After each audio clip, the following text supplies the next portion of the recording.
Bueno, muy buenas noches. Llegamos a la octava y última sesión de este seminario. Como siempre, solicitamos a los participantes que mantengan sus micrófonos silenciados. Las preguntas lo pueden colocar en el chat. Nosotros vamos a hacer un compendio de las preguntas y vamos a pasarle a los participantes apenas terminen. La dinámica es la misma. 10 minutos para cada panelista y después se lee en general las preguntas y se contesta a través de una ronda, como siempre. Con respecto a la evaluación que están preguntando, a los certificados, la idea es que tomemos un test que va a ser de selección múltiple en base a las propuestas y a las ponencias de los panelistas. Por eso van a tener ustedes acceso a los videos a través de una plataforma en Classroom, acceso a los videos para revisar si es que no se acuerdan, digamos, y tienen las preguntas que con un 70% tienen un certificado con aprobación. Ese sería el mecanismo. La plataforma está disponible ya desde ahora, se va a poner en el chat el link y luego se le va a enviar a todos a los que se inscribieron el link correspondiente. Podrán acceder al Classroom desde el 26 de agosto y del 6 al 13 de septiembre estaría la batería de test como para responder. Entonces, hoy tenemos el tema de Estado de Derecho y clima de negocios. Nos acompañan los panelistas, Wildo González, ya le están viendo a Wildo González, a Matías Ordeix, a Verónica Franco y a Tomás Merzán. También nos acompaña Alfonso Velázquez de la USAID. Muchas gracias por su presencia. Este es un programa que está enmarcado dentro de el programa Estado de Derecho y Cultura de la Integridad llevado a cabo por el Instituto de Desarrollo y apoyado por la USAID, cuyo director está también acá, José Tomás Sánchez, y el coordinador de Estado de Derecho es Javier Contreras, y también la coordinadora de Educación Superior es Salvadora Jiménez. Todos ellos están presentes en este evento. Empezaríamos entonces en este orden con Wildo González. Él es investigador y nos va a empezar con... Adelante, Wildo. Bueno, primero, muchas gracias por la invitación. Es un placer poder participar de este seminario. En todo caso, espero que estén viendo mi pantalla, por favor, si es que me confirman. Sí, se está viendo. No Ya, presentaste. Sí, para ver más.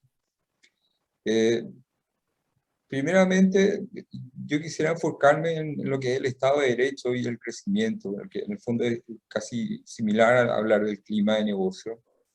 Muchas de las cosas que voy a estar mencionando están derivadas de la investigación que estuve haciendo en los últimos 3 meses, que creo que también es parte del programa.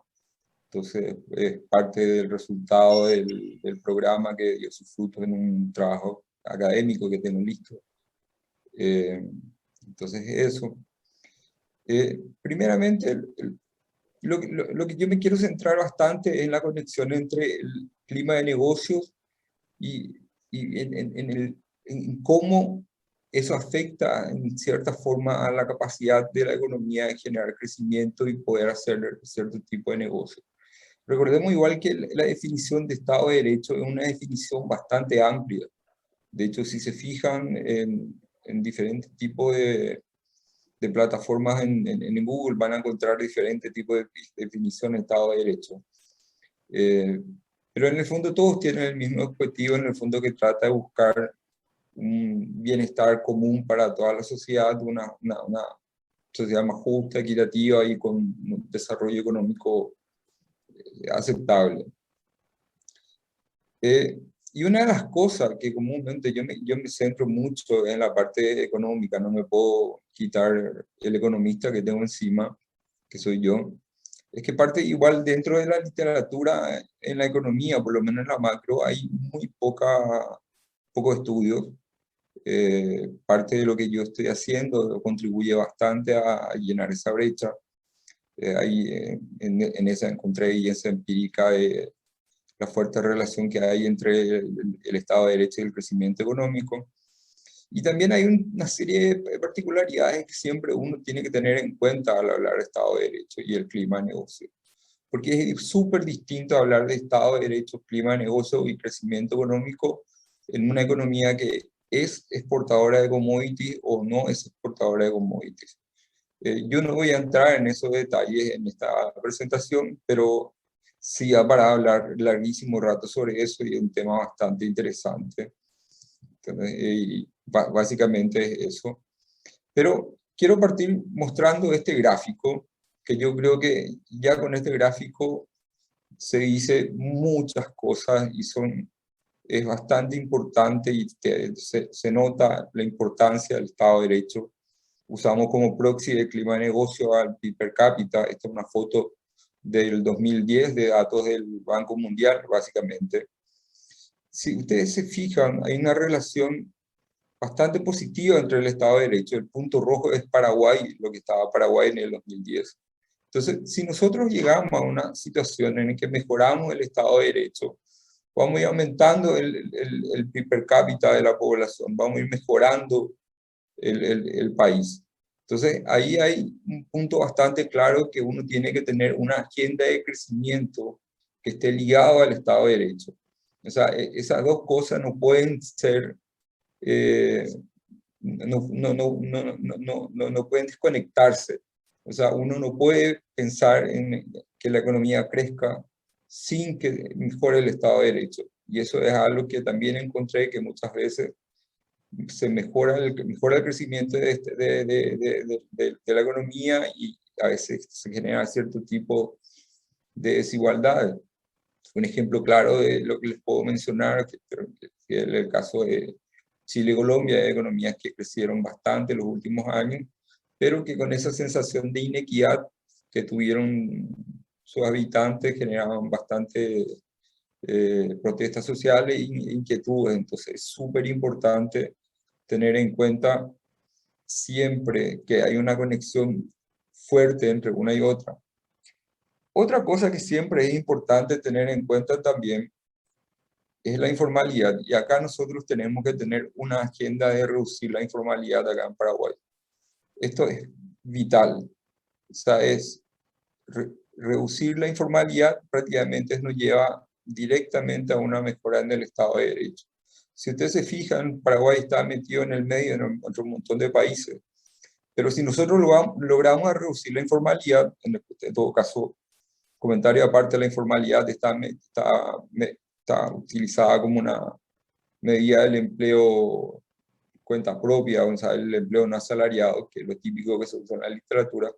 Pero si uno reduce la informalidad, al final uno va a contribuir a que aumente el Estado de Derecho. Entonces ahí ya tenemos planteado ya una agenda que tiene que ser de formalizar la economía.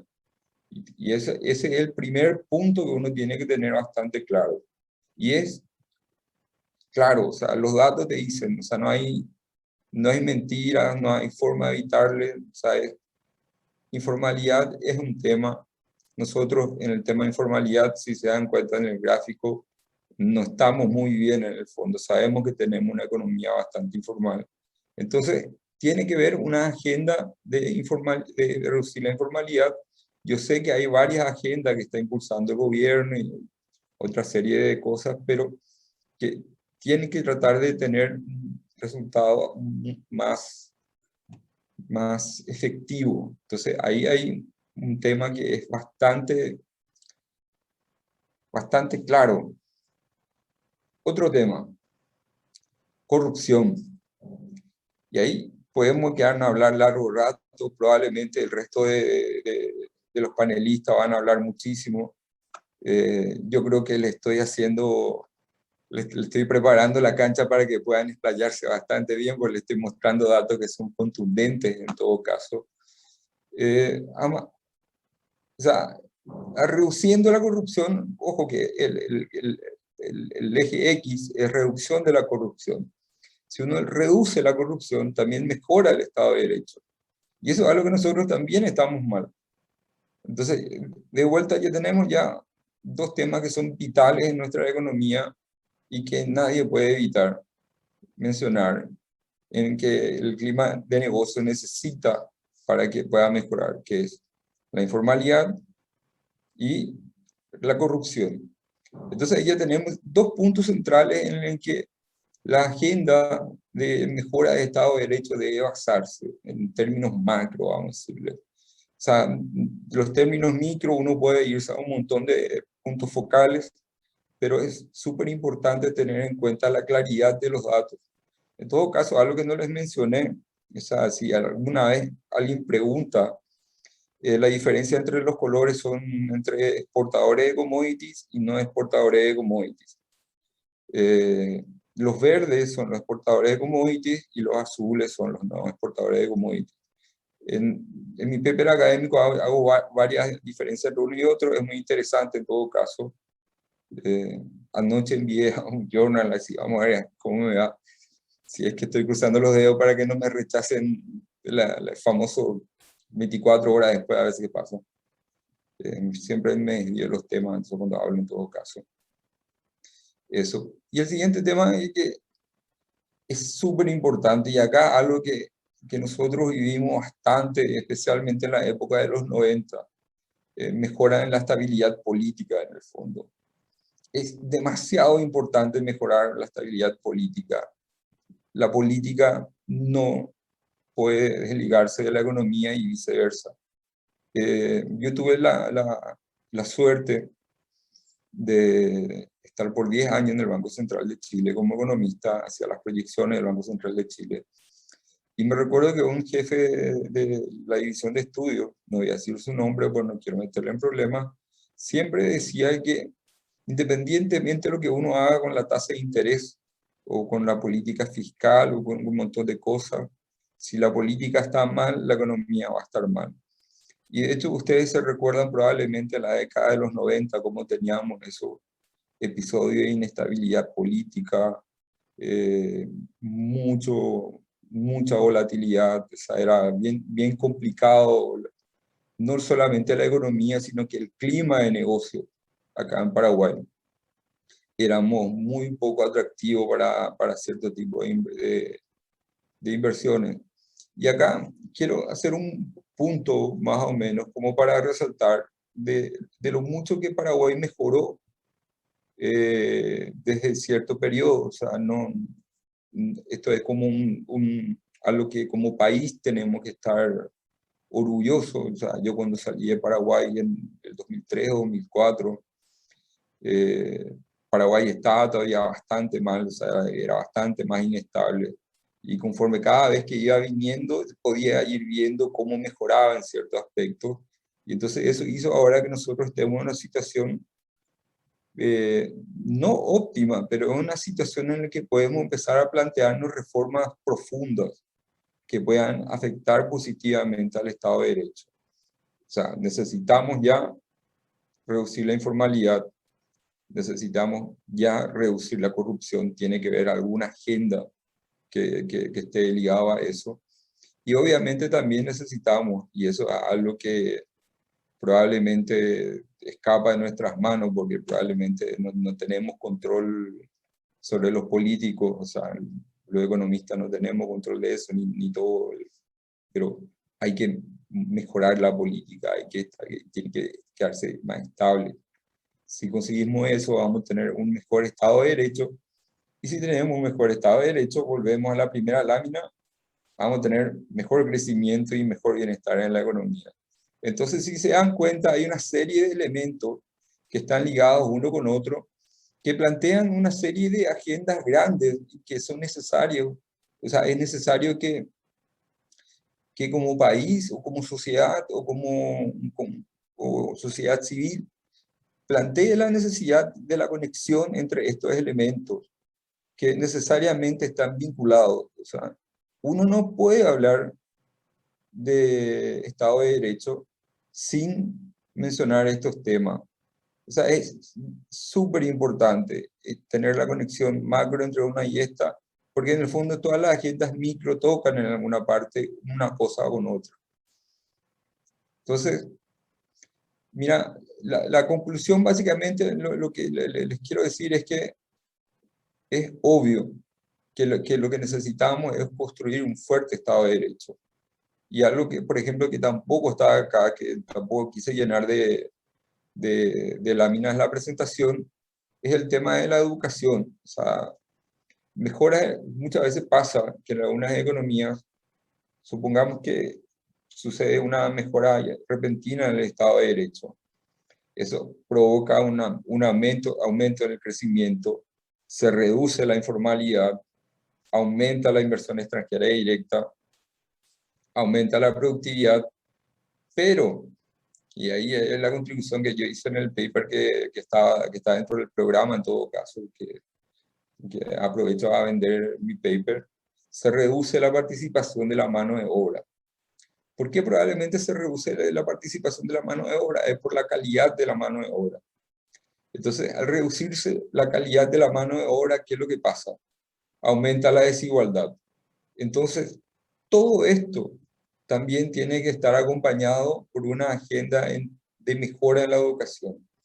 Entonces, al final tenemos, o sea, yo no estoy diciendo nada nuevo que nadie haya escuchado de forma distinta, solamente que les estoy poniendo directamente números a lo que todo el mundo está hablando, y a lo que todo el mundo ve.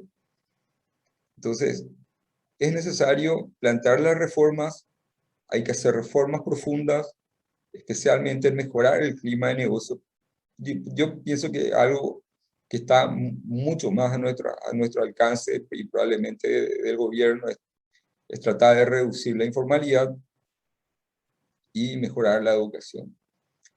Porque esos son elementos bastante claves en el fondo para tratar de mejorar el Estado de Derecho y el clima de negocio.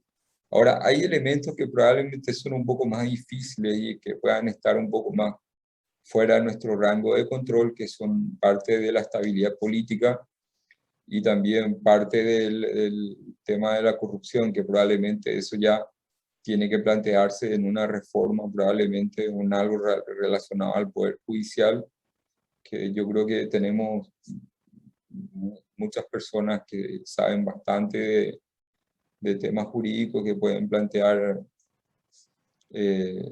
buenas recomendaciones para poder mejorar en ese sentido.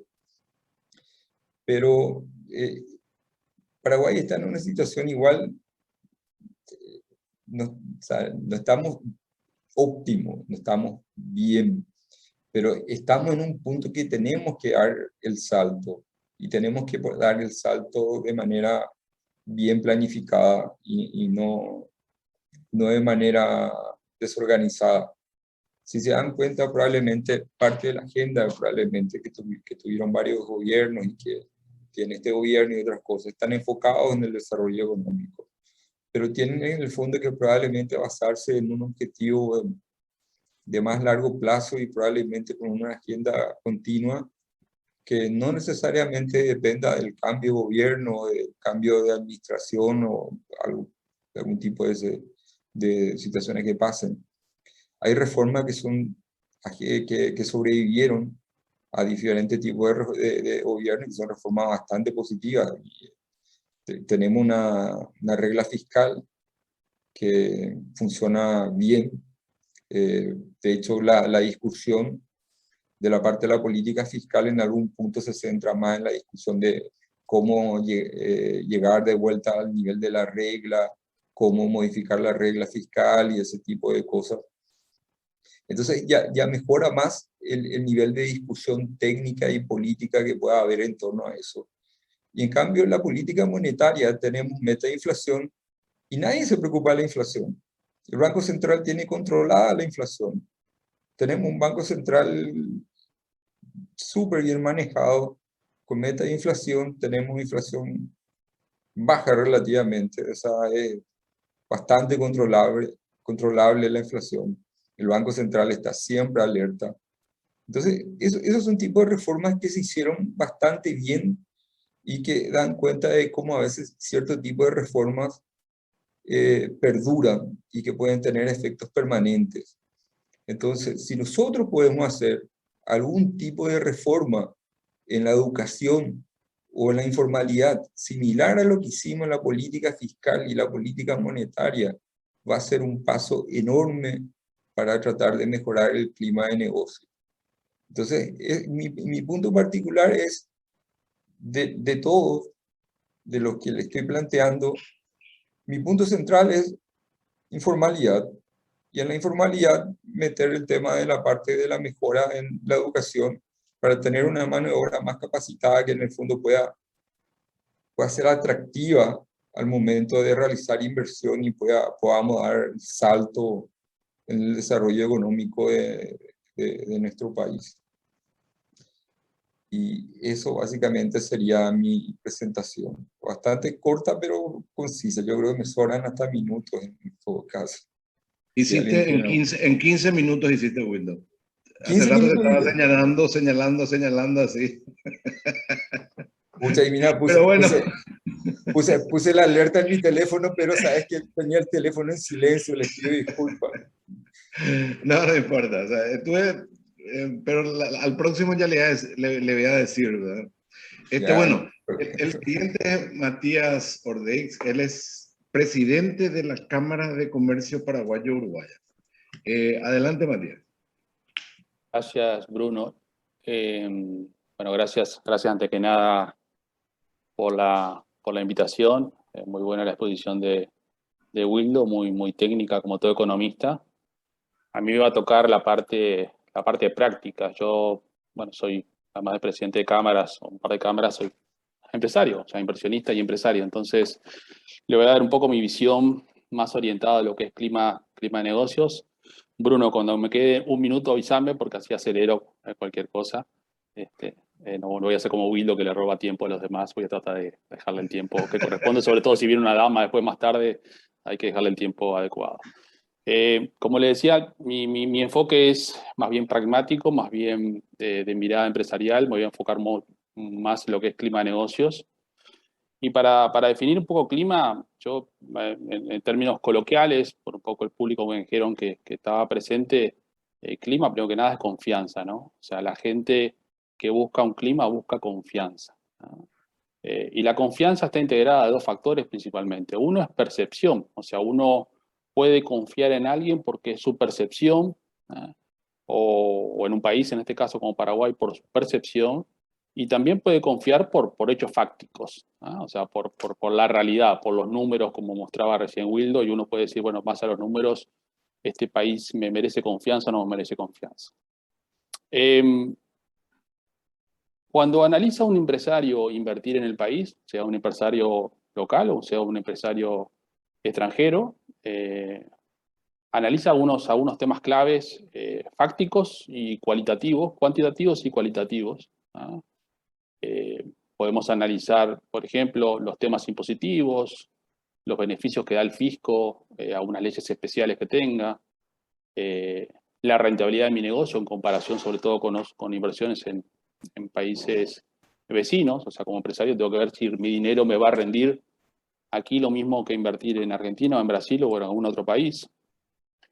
También va a haber un empresario los temas laborales, ¿no? Estoy indicando todos los puntos que hacen a la confianza y el clima de negocios, ¿no? Los temas laborales, las leyes laborales, qué tan duras o qué tan flexibles son las leyes laborales en el país. Si a mí me pregunta particularmente, creo que son bastante flexibles, salvo eso de los 10 años que hay un uso y costumbre. No lo aplico en mi empresa, pero tengo colegas que lo aplican, que a los 9 años y medio uno despide y lo contrata otra vez de vuelta, pero sí hay cosas que quizás podrían mejorarse, porque eso las empresas cuando hablamos de estabilidad laboral quizás pueda ser un freno para determinadas inversiones importantes. Y también analiza otras cosas como, por ejemplo, cuánto cuesta la tierra, cuánto cuesta la construcción, cuánto cuesta la energía. Y le diría que todos estos puntos anteriores que estoy comentando son puntos positivos, o sea, positivos para el país, tienen muy buena nota. Si uno mira incluso las presentaciones de Rediex va a ver que resalta estos puntos, unos costos unos costos, cargas impositivas, como decía hoy, costos de tierra muy barata, estamos con una de las energías más baratas del mundo, no tenemos problemas con temas de recursos humanos, no hay un tema de sindicatos fuertes que uno pueda trancar los negocios. Yo soy paraguayo, uruguayo, y bueno, en Uruguay era muy normal los sindicatos muy fuertes que paralizan industrias durante mucho tiempo y hacen perder plata no solamente a los empresarios, sino a la economía en general. Y aquí no tenemos esa fuerza. Bueno, ahora tuvimos un tema de camioneros, pero son más bien hechos aislados, ¿no? ¿Y qué más busca también el empresario? Busca que la burocracia y los trámites, el Estado no sea pesado y los trámites sean ágiles.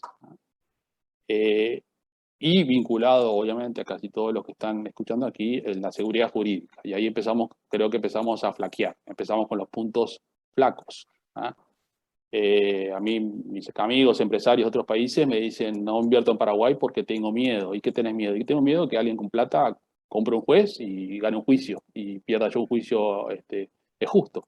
Y eso es una realidad, eso es un hecho fáctico, probado en muchos casos, lastimosamente con muy bajas acusaciones o con muy poca gente donde debería estar. Pero eso es un hecho fáctico y la verdad que es una nota en contra que tenemos como país, lastimosamente.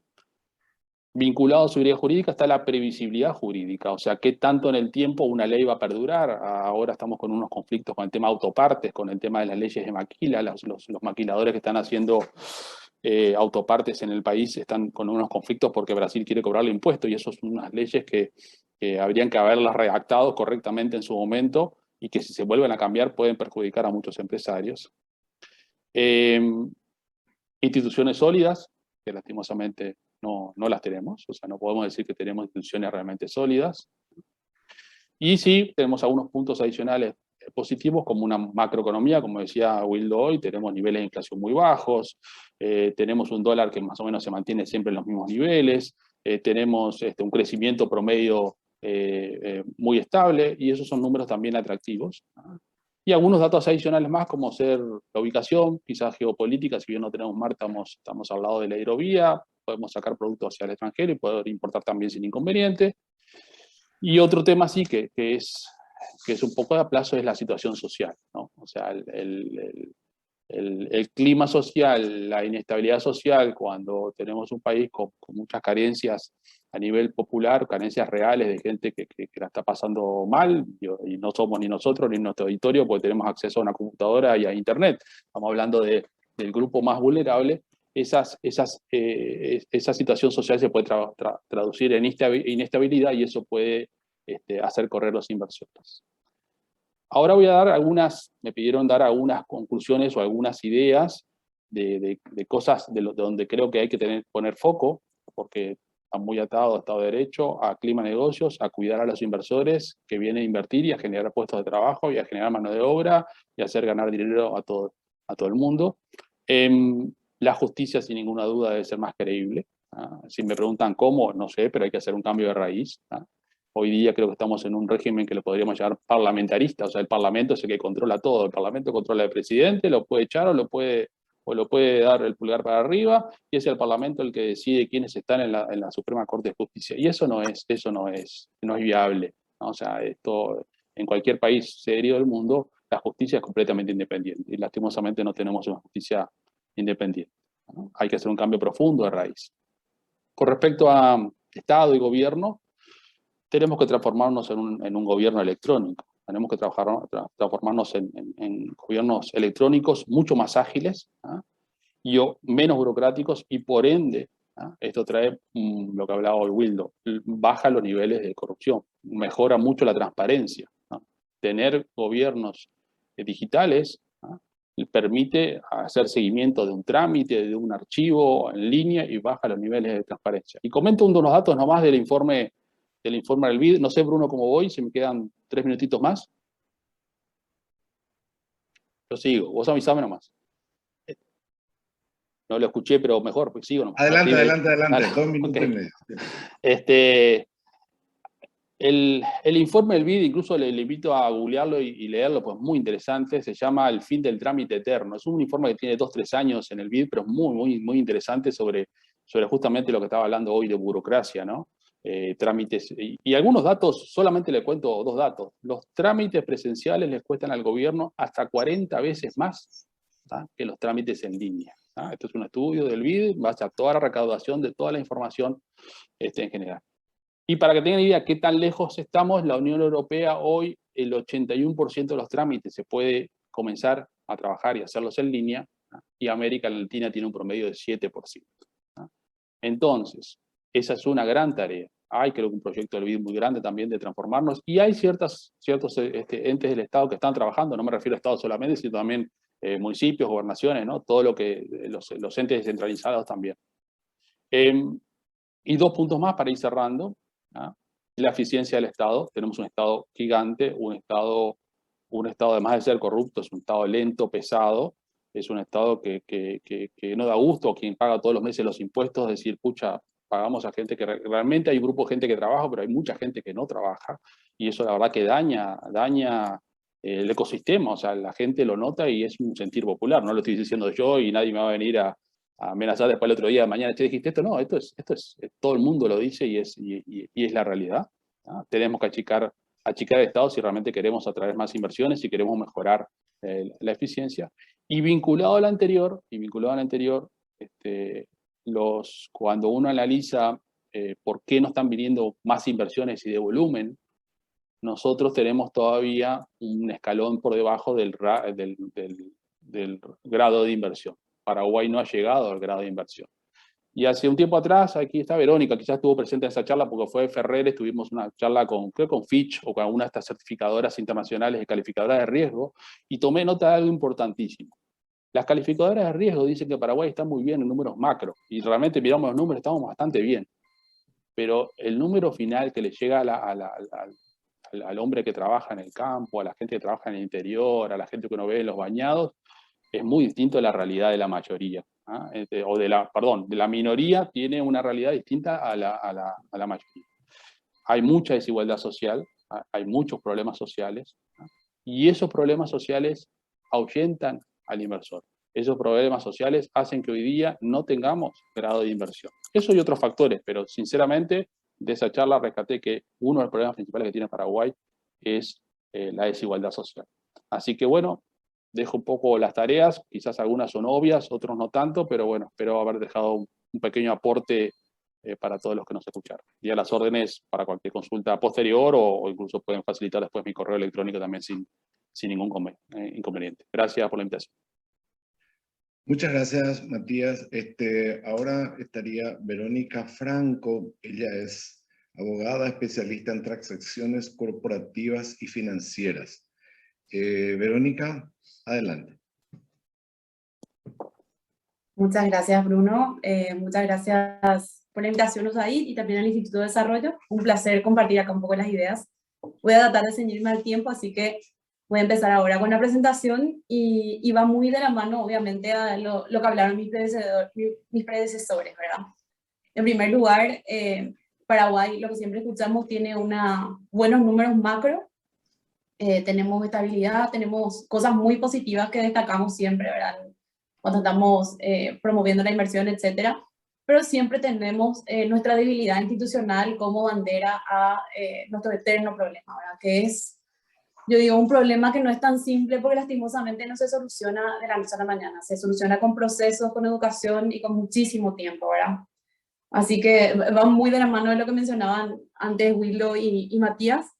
Y yo me quiero centrar un poquitito, si bien Matías ya abordó un poquitito este tema, el tema obviamente de lo que es el Estado de Derecho, dentro de lo que a mí me toca en el día a día trabajando con empresas nacionales y extranjeras que quieren hacer negocios en Paraguay, ¿verdad? Mi visión, yo creo que lo interesante es que a mí me viene un extranjero muchas veces o un local y el extranjero casi siempre tiene expectativas interesantes porque tiene experiencia de otros países y se pregunta si en Paraguay también es así o no es así, ¿verdad? Entonces casi siempre nosotros no solamente miramos a Paraguay, sino somos un traductor cultural para todo lo que es cómo funciona en Paraguay el Estado de Derecho, ¿verdad? ¿Qué es ese Estado de Derecho del que tanto están hablando acá? Es básicamente existen leyes, existen ordenamientos, existen reglas claras, previas para todos y todos estamos sometidos por igual a esas reglas. Ese es el Estado de Derecho y las reglas funcionan para todos por igual. No para algunos sí, para otros no, ¿verdad? Entonces, Ese es el Estado de Derecho, y cuando hablamos de Estado de Derecho en seguridad jurídica, que es lo que siempre le preocupa al empresario, no importa si es nacional o extranjero, es estoy dispuesto a hacer un emprendimiento, a hacer una empresa, y si esa seguridad jurídica, ese Estado de Derecho no va finalmente a arrebatar lo que yo debería estar ganando con la empresa que quiero hacer, ¿verdad? Entonces, ¿tiene sentido invertir en un lugar o no, ¿verdad? ¿Por qué en ciertos lugares se invierte más que en otros? Porque en ciertos lugares tienen la seguridad de que no van a pasar ciertas cosas que acá de repente sí tenemos algunas debilidades, ¿verdad? ¿Cuáles son esas debilidades? Puede ser, por ejemplo, que me suspendan una licencia o que me expropien algo sin una ley donde establezcan previamente cuáles son las condiciones en las que puede pasar algo. Puede ser, por ejemplo, la incertidumbre total sobre el plazo que yo puedo tener para obtener un documento o una licencia o cualquier otra cuestión de un organismo estatal.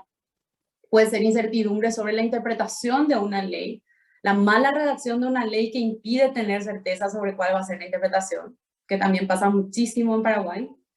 Y lo más obvio que mencionó Matías, que es obviamente nuestra debilidad en el Poder Judicial, ¿verdad? Porque yo puedo tener un contrato privado entre partes, ¿verdad?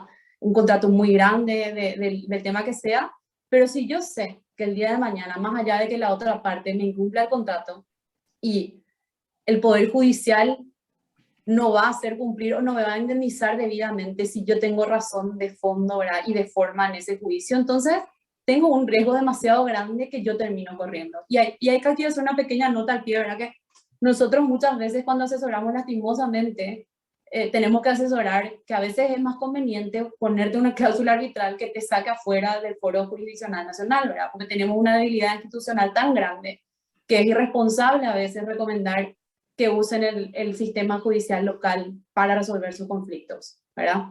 Entonces, de repente el arbitraje, ya sea internacional o nacional, te saca un poquitito de ese foro que podría llegar a tener algún tipo de corrupción o inclusive no solamente corrupción, a veces falta de sofisticación para entender un negocio, de la complejidad de la que ven las empresas, que eso nos pasa bastante, ¿verdad?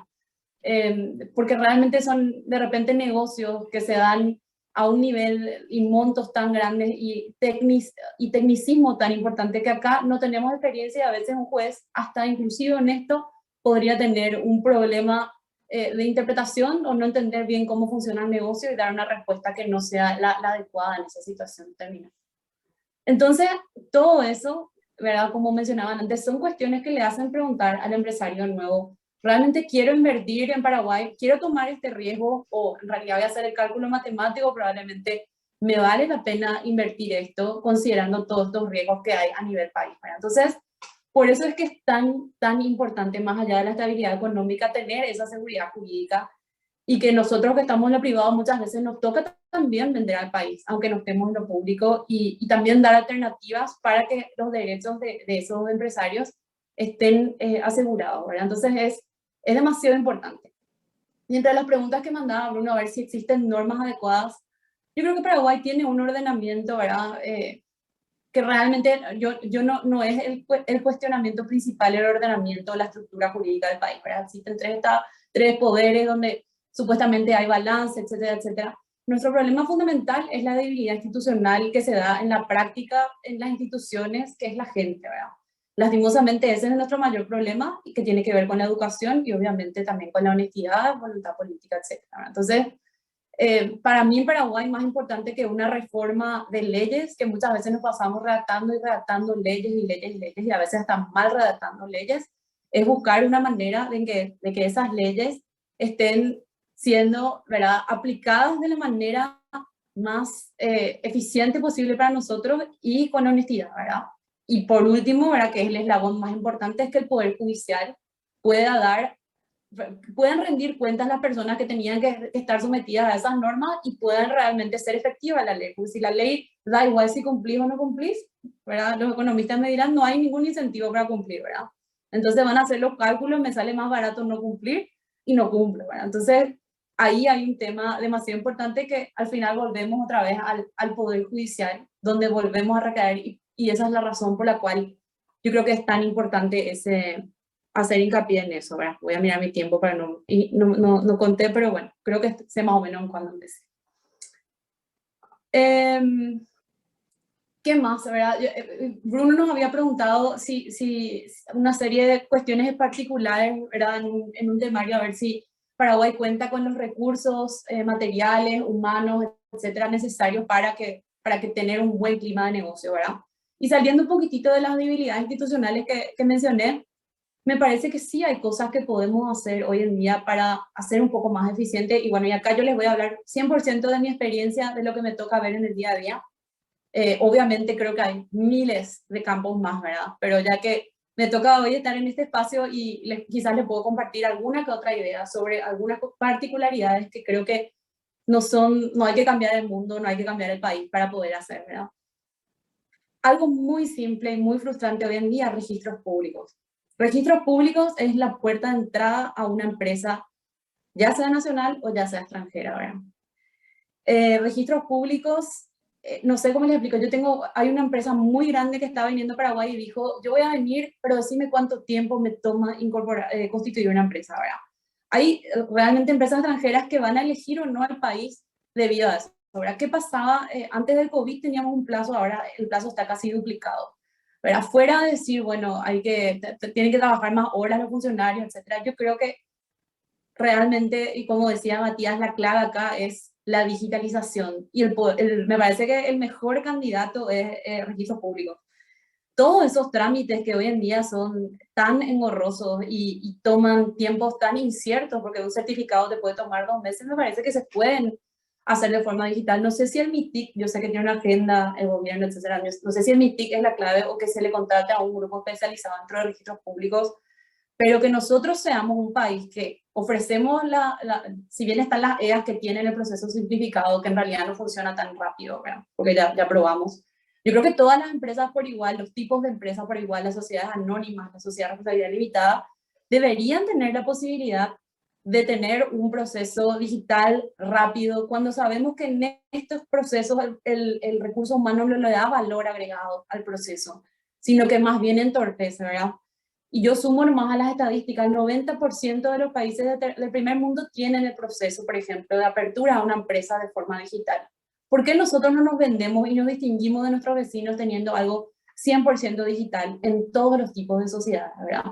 Y después está el tema de poder hacer una comunicación efectiva entre los diferentes entes públicos, yo creo que sea también digital, ¿verdad? Por ejemplo, si uno hace una fusión entre compañías en registros públicos, esa fusión, por ejemplo, registros públicos, vos tenés que ir a notificar a la Secretaría de Estado de Tributación, a la SED, y no existe una comunicación entre ellos, y como vos te enterás lo que sale en registros públicos recién 10 días después de que sellaron, tenés ahí un desfase donde tenés que terminar anulando facturas, o sea, es de no creer, parece que son dos gobiernos diferentes cuando tenés que tratar con dos instituciones públicas que regulan un proceso único, ¿verdad? Entonces, creo que hay oportunidades, ¿verdad?, de meter tecnología y no hace falta empezar por el todo, sino yo empezaría por el chico y me parece que registros públicos como puerta de entrada a la empresa, para mí sería, si voy a dar una propuesta, me parece la más fácil, la que más se va a notar y la que más va a atraer que gente se anime y también va a dar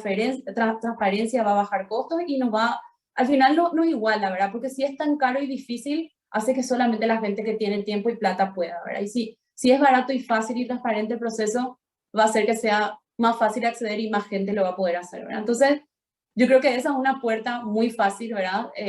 Y concuerdo con todo lo demás, ¿verdad? Obviamente educación, corrupción, todas esas cuestiones tienen que estar sobre la mesa y tienen que hacerse en común, pero esta idea se me ocurrió como algo simple que se podría implementar en el corto plazo inclusive y que realmente se notaría en todas las empresas que realmente, sin distinguir el tipo de empresa en particular, ¿verdad? Entonces, eso me parece una idea buena, mucho por crecer y seguir manteniendo todo lo que es macro, ¿verdad? Entonces, esas son mis ideas, Bruno. Creo que me mantuve en tiempo y te pido disculpas si es que no lo hice, así que... No te preocupes. No, excelente. El tiempo, no te preocupes. Tenemos siguiente a Tomás Merzán, donde estoy viendo a Carlos Fernández. Puedes fijarle entre los panelistas, Nabil, por favor. Entonces, el siguiente es Tomás Merzán. Adelante, Tomás. Muchas gracias, Bruno. Muchas gracias al Instituto de Desarrollo de USAID por la invitación y por el espacio, por supuesto, para participar acá y compartir algunas experiencias.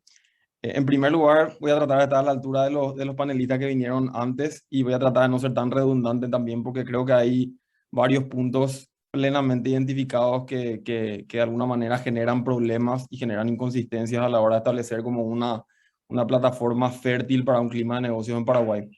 Les voy a compartir la pantalla sobre lo que tengo preparado. Me avisan si se ve.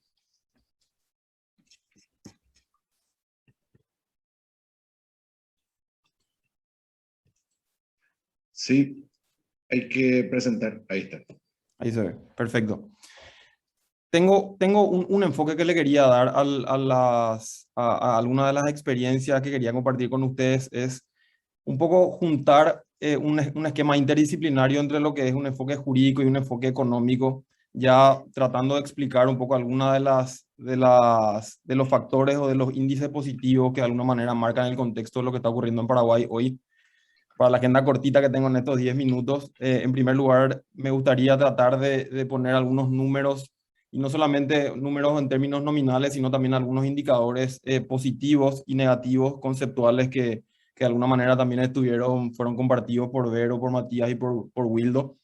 En segundo lugar, a partir de ahí, el foco central de lo que quería compartir con ustedes hoy va a tratar de tener una perspectiva un poco, como les decía recién, interdisciplinaria en realidad entre lo jurídico y lo económico para tratar de tener una perspectiva de soluciones a estos problemas que básicamente o principalmente están basados en estas falencias institucionales que habíamos mencionado anteriormente o que habían mencionado anteriormente los panelistas y que yo de alguna manera también voy a tratar de ponerle foco a eso. Y finalmente algunos puntos, algunos ejemplos más prácticos y no tanto teóricos de cuáles son los problemas con los que nos encontramos hoy en día. Por supuesto, hay muchos más que estos, pero de alguna manera para tratar de bajar a tierra las ideas que voy a compartir en el punto número 2 de la agenda. Así que, en primer lugar, tratando de poner en contexto, como les decía anteriormente, lo que estuvieron conversando, lo que estuvimos conversando con el resto de los panelistas también, poniendo algunos puntos de alguna manera sobre las IES en términos nominales de lo que está ocurriendo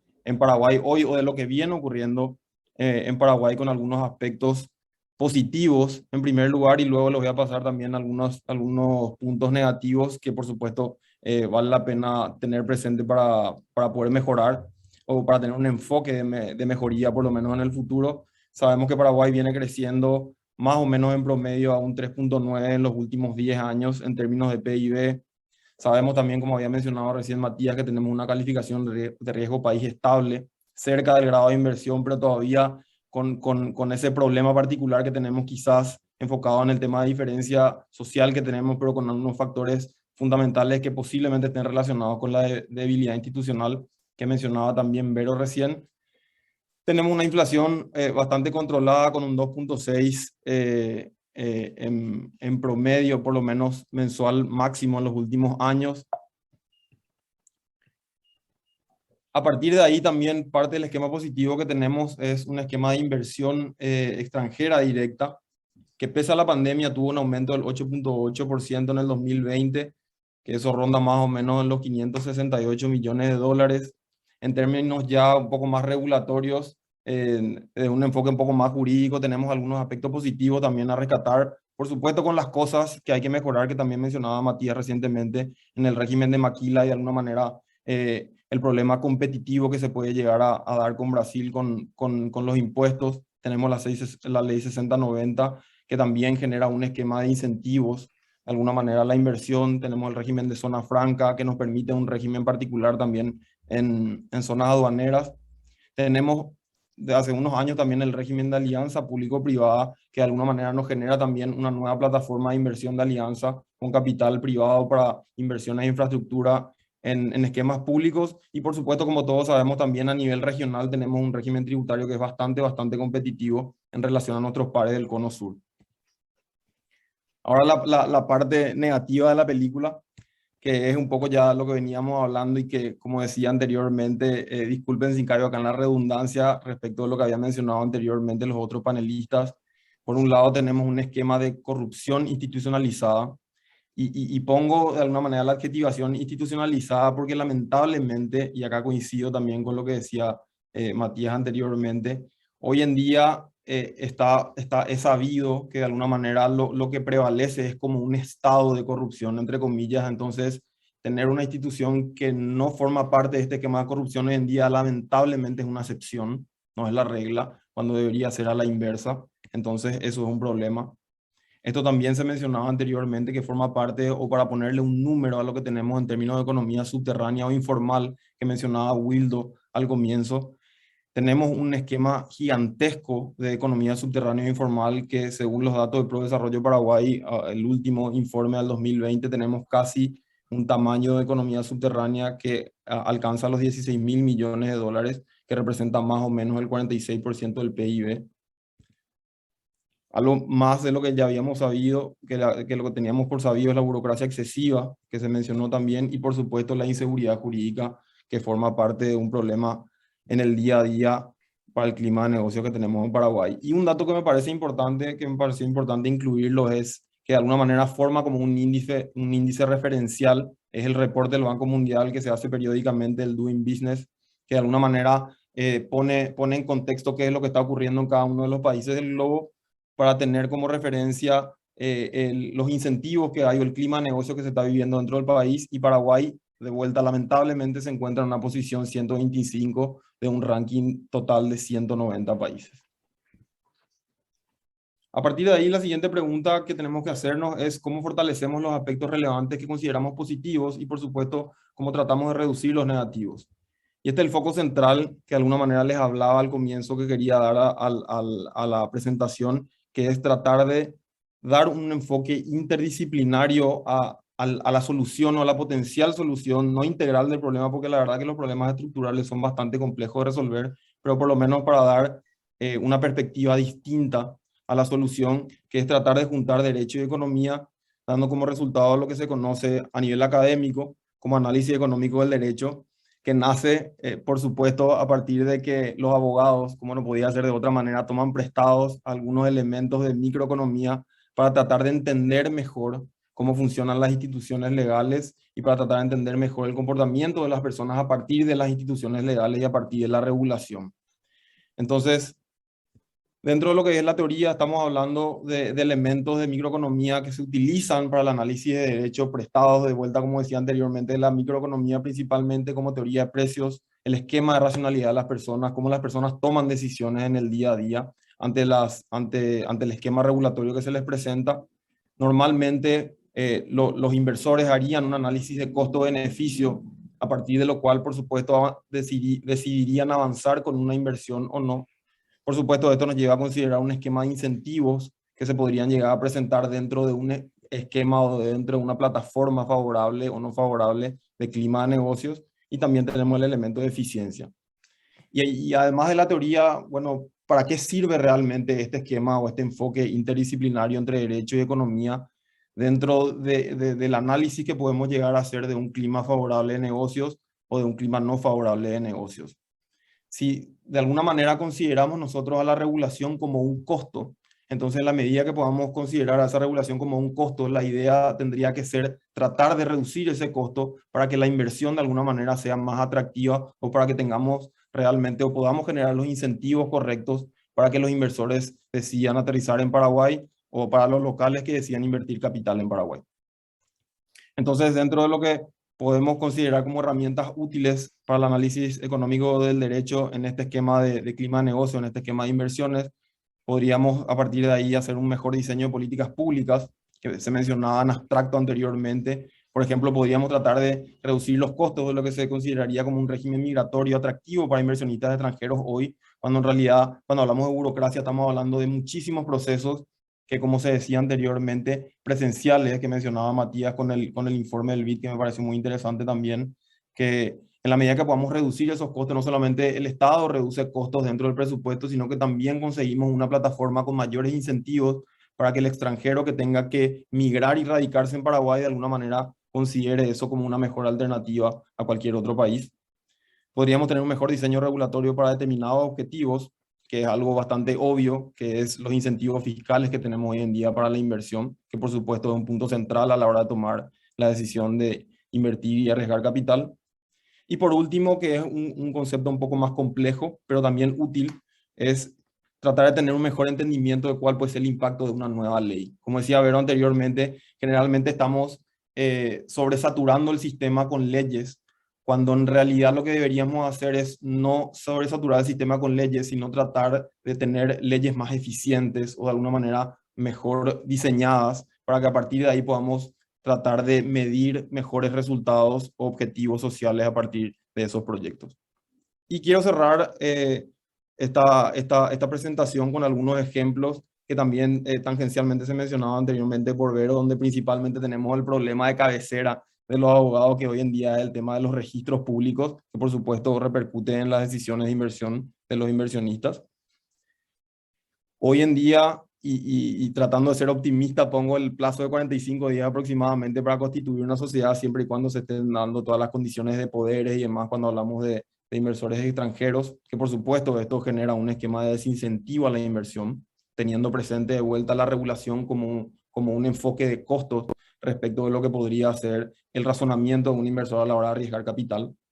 Hoy en día tenemos una alternativa que es teóricamente mucho más ágil y práctica, que ya tiene base legal, que es la empresa de acciones simplificadas, que en principio debería estar lista en 72 horas. La realidad hoy es que tenemos un sistema que se está refinando todavía y que no funciona a la perfección, pero básicamente nos permite un trámite un poco más ágil y digitalizado, que también sirve de buena plataforma. Entonces podríamos considerarlo como un incentivo a la inversión. Como decía anteriormente, también tenemos un régimen tributario que es competitivo, sobre todo respecto de lo que ocurre en la región. Entonces eso también genera de alguna manera una plataforma un poco más fértil a la hora de atraer capital.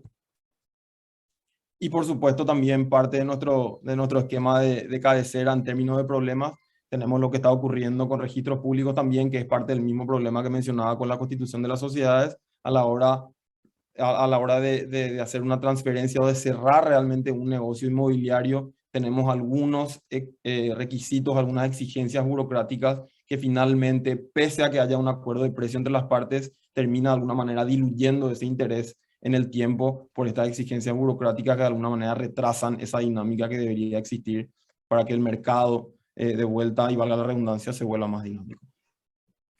Y me gustaría cerrar con esta idea, porque creo que es importante tratar de resolver de vuelta lo que les decía anteriormente, cuál realmente puede llegar a ser un enfoque un poco más estructural o conclusivo a la hora de tratar de encontrar soluciones, a pesar de los detalles específicos que se mencionaban con la aplicación de tecnología, la reducción de burocracia, etcétera, etcétera. Y creo que la pregunta central es, ¿cuánta regulación realmente es necesaria en un esquema legal de Estado de Derecho para tener un buen clima de negocios? Y por supuesto, esta es una pregunta sumamente complicada que abarca muchísimos sectores, muchísimas industrias, porque algunas industrias requieren más regulación y otras menos, dependiendo de las imperfecciones de mercado que se puedan presentar en cada una.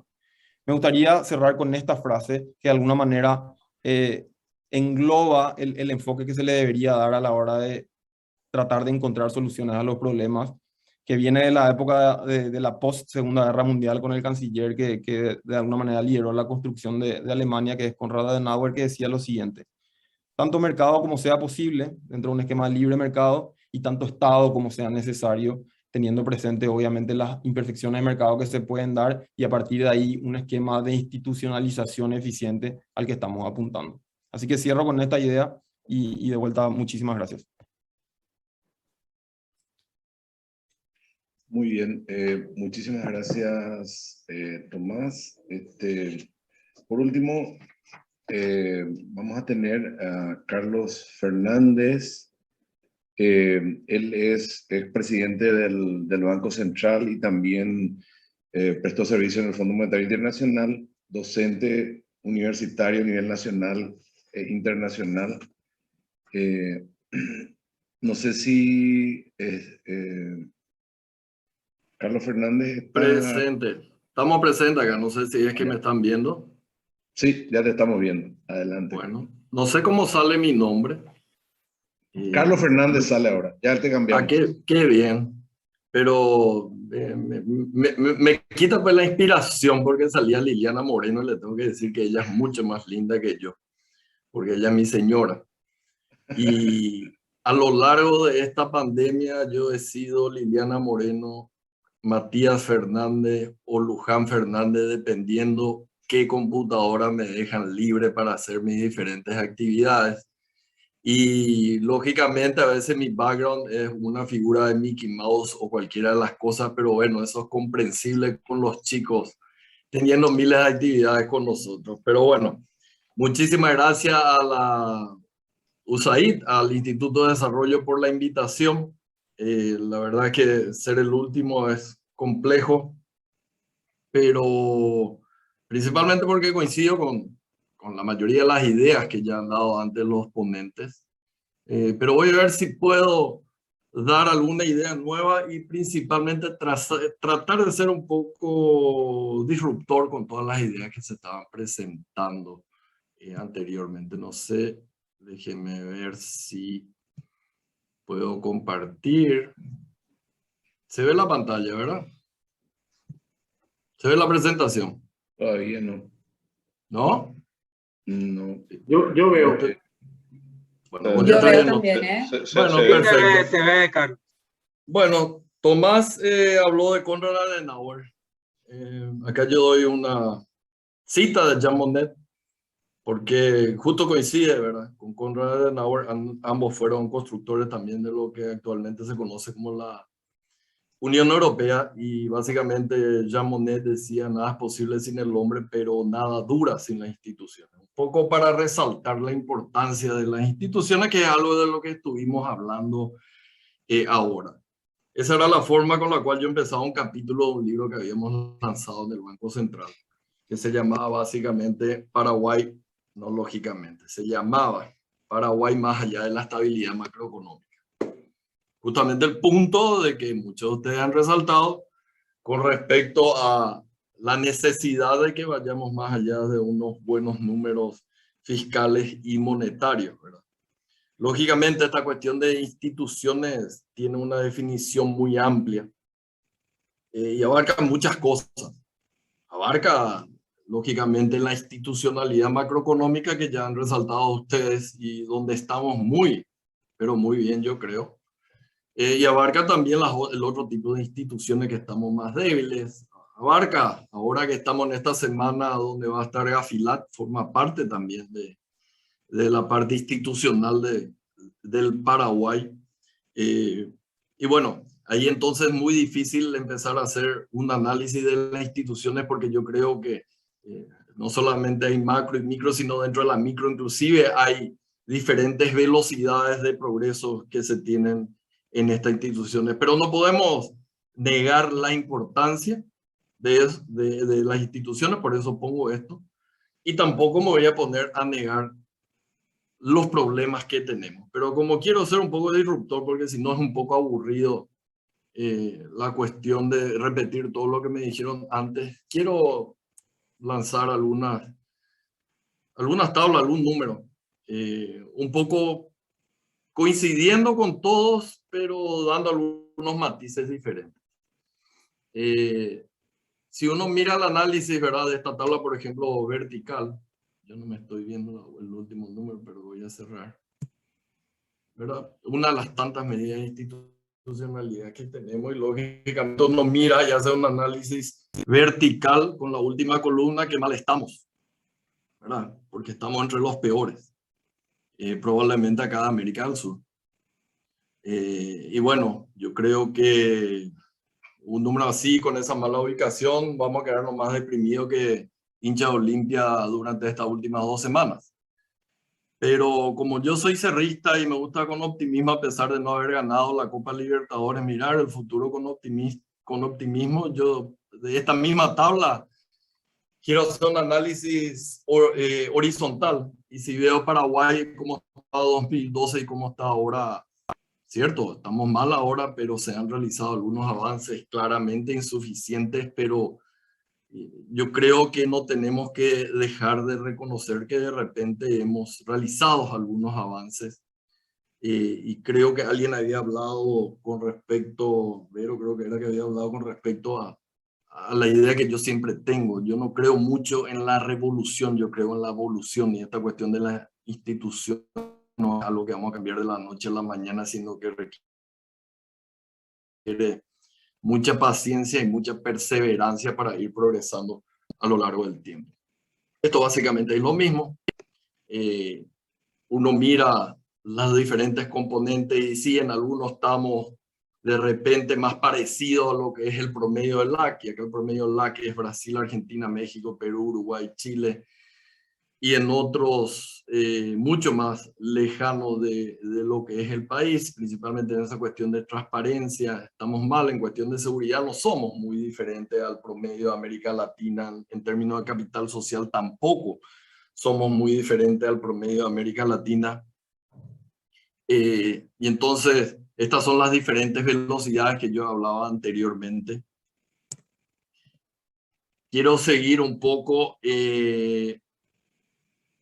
con otro indicador, que es el indicador de gobernanza a nivel mundial.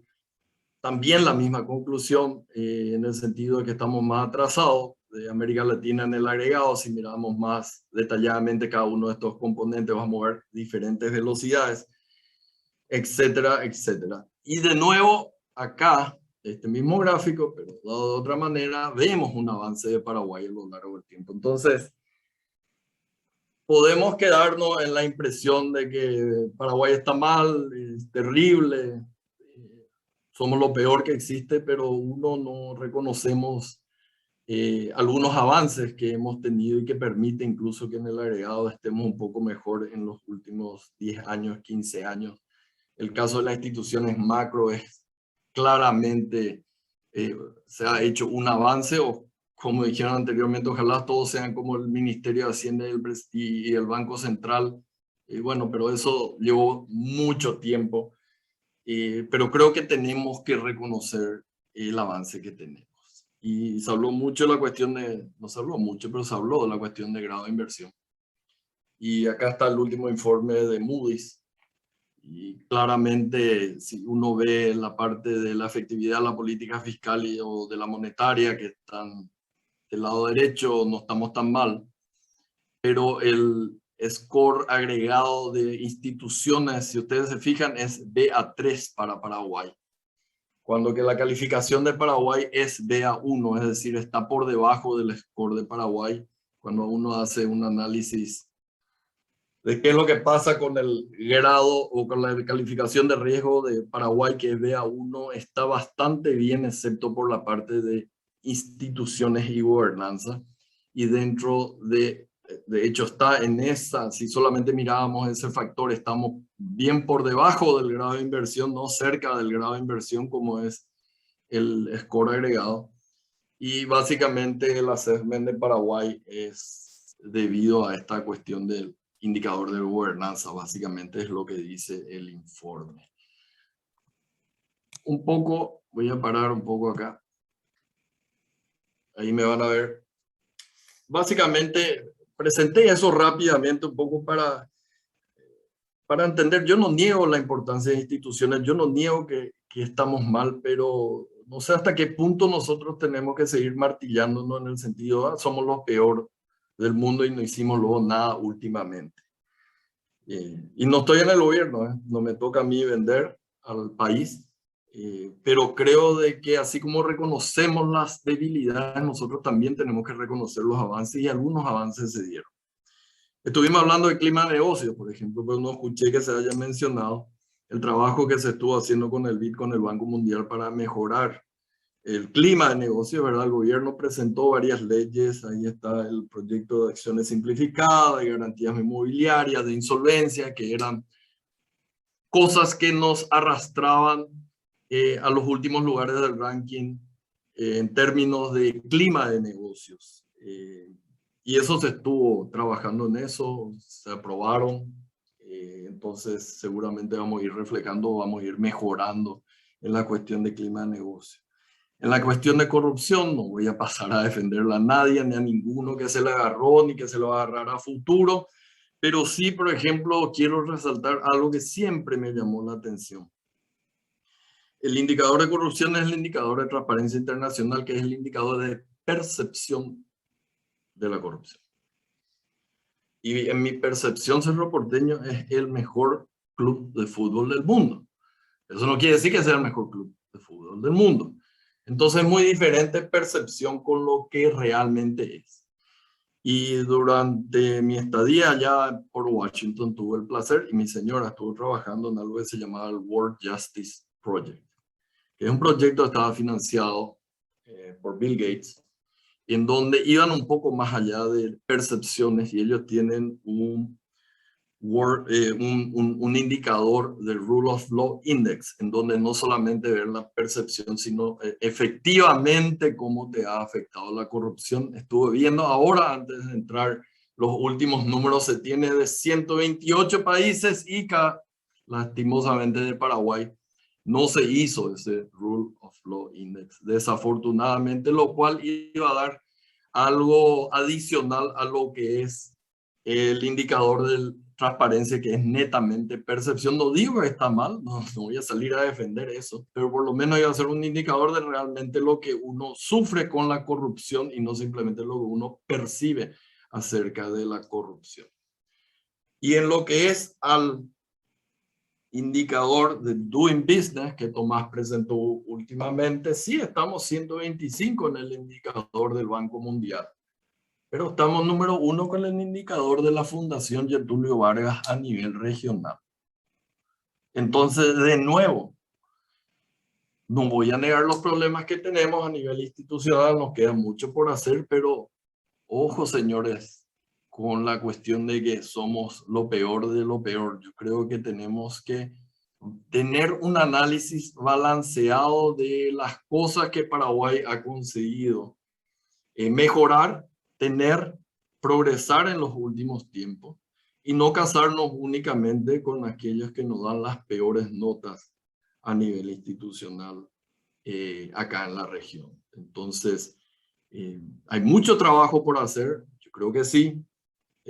Yo creo que es responsabilidad de todos ir mejorando, justamente con el tono cuando se habla de instituciones. También es algo en muchos encuentros, no voy a decir que es acá, pero en muchos encuentros el tono es tipo corrupción institucionalizada, ¿cierto? Pero se habla de la corrupción del sector público, básicamente. Sí, el Poder Judicial es un desastre, la aduana me pide coima, yo no quiero pagar los impuestos y en Hacienda me hacen tal cosa. Señores, en la corrupción es un tango que se baila entre dos. Y si hay corrupción en el sector público es porque el sector privado también está metido en eso. Entonces no podemos negar nosotros que estamos por fuera del sector público de repente, de que el sector privado no tenga nada que hacer ni que mejorar en términos de corrupción. Y ni qué decir en el otro indicador que presentó Waldo, ¿verdad? Que es la cuestión de informalidad. Y la informalidad es netamente del sector privado, ¿verdad? Por definición, son aquellos que no tienen, de acuerdo a la encuesta, no pagan IPS o no le pagan el IPS a esa gente, y por tanto es algo netamente del sector privado en el sentido de evadir los impuestos que debería pagar. Entonces quería ser un poco disruptivo en las ideas y lanzar esta.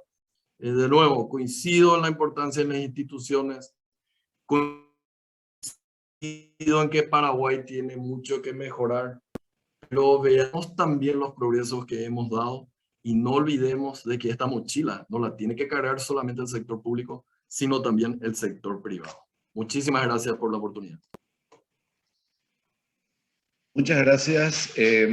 Bueno, la dinámica planteada era que haya preguntas y los panelistas reaccionen.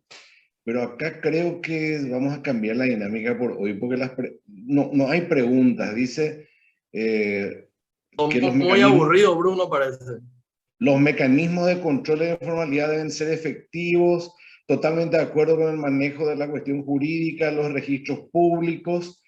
Paraguay cuenta con un ordenamiento jurídico positivo abundante, pero no garantiza la buena fe. de la aplicación efectiva, el proceso de titulación, registro público, etc. Afirman lo que se estaba diciendo, pero yo quiero cambiar la dinámica, ya que Carlos Fernández planteó la disrupción y empezó a observar a cada uno de los panelistas. No digo peléense entre ustedes, pero ¿tienen alguna reacción ante lo que dijo Carlos, ustedes los panelistas? Le daría la palabra en el mismo orden, si les parece, a ver cuál es su reacción ante... acá hay una pregunta antes para Carlos. Otra vez le doy a Carlos y después le doy a ustedes mientras piensan la reacción a Carlos. Dice Paraguay, ¿cómo anda en macroeconomía? Dice. Eso decía, ¿verdad? Ese es fácil, ese da gusto. Yo creo que va bastante bien. O sea, mira, ahí hay dos factores. Hacemos bien las cosas y los que nos rodean hacen tan mal que nos hacen lucir aún mejor. Eso es algo que tenemos que resaltar, ¿verdad? Nos hacen la tarea fácil. Demasiado mal juega el equipo de enfrente, entonces es fácil meter los goles en ese caso. Pero hay que reconocer que en términos macroeconómicos creo que estamos bastante bien, principalmente con algunos países de la región. Lo puedo nombrar, todo el mundo lo sabe: Argentina, Venezuela, digamos, han mostrado su fracaso desde el punto de vista macroeconómico. Y para ser más disruptivo, nomás otra vez, Bruno, yo escuché la cuestión de que está mal. Básicamente te voy a decir algo que siempre escuchamos desde hace rato. La macro está bien, pero la micro está mal. Señores, la macro es la suma de la micro. O sea, es cierto, no estamos en unas condiciones que todos queremos, ¿verdad? En términos de desigualdad o en términos de pobreza, ¿verdad? Tenemos todavía un 26% de pobreza y un alto grado de desigualdad. Pero muchas veces la clase política utiliza eso como para decir la macro no sirve para nada. Y ojo, señores, porque es muy claro los datos, ahí Wildo lo puede, creo que respaldar, espero que lo respalde, de que gracias a la mejora que ha tenido la macro, que se refleja en un PIB per cápita mayor entre 2003 y 2020, se tuvo un mejoramiento en términos de la incidencia de la pobreza, es decir, cayó la pobreza de más del 40% a ese 26% que tenemos ahora por causa de la pandemia. Era antes eso un 24%, 23%. Entonces, cuidado también en cómo usamos esa cuestión de que no tenemos las condiciones sociales que nos gustaría ver a todos, pero no despreciemos la macroeconomía que tenemos. Va a ser importante para las inversiones traen trabajo, el trabajo trae mejoramiento de las condiciones de vida. Entonces, para mí, Paraguay está bien macroeconómicamente. Bueno, gracias, Carlos. Y voy a darle la palabra a los demás panelistas. Como decía, ante esta disrupción de Carlos. No me maten todos, son 5-1, me van a matar todos. Pueden hablar de todos los temas menos de fútbol, porque ya estamos sufriendo mucho los olimpistas en estos días. Así que, Wildo, no sé si querés hablar. Bueno, mira, primero coincido con gran parte de lo que dice Carlos. Lo que sí, el tema de los indicadores siempre todos tienen defecto. De hecho, si te recordás el desastre con el tema de Romer y el indicador este de Doing Business, cuando fue un escándalo, o sea, los indicadores siempre tienen fallas.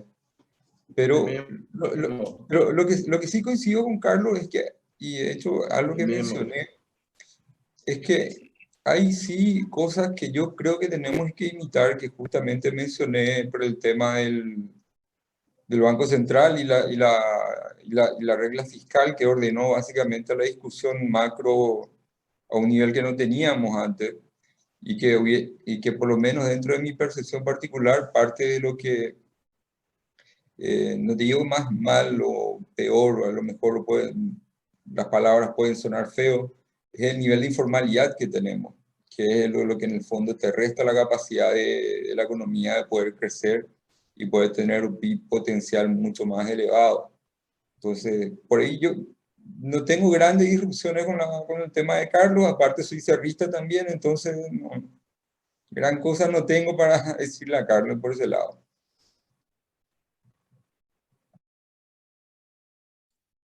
Gracias, Wildo. No sé si Matías, ¿tenés algo? ¿Alguna reacción? Nada del otro mundo, pero sí, Carlos juega en una posición distinta en el fútbol, porque él estuvo en el gobierno. Entonces, al estar en el gobierno, uno un poco se contagia de la muy buena onda del gobierno y que estamos todos bien. Entonces, creo que todavía arrastra un poquito eso del pasado, que está bien, porque obviamente fue parte de su trabajo y sin ninguna duda, además estuvo en una de las instituciones más serias que tiene el país. Te diría que es una institución, Banco Central es de las instituciones creo que más creíbles dentro del país. Entonces, uno ve con otros ojos cuando está dentro del gobierno.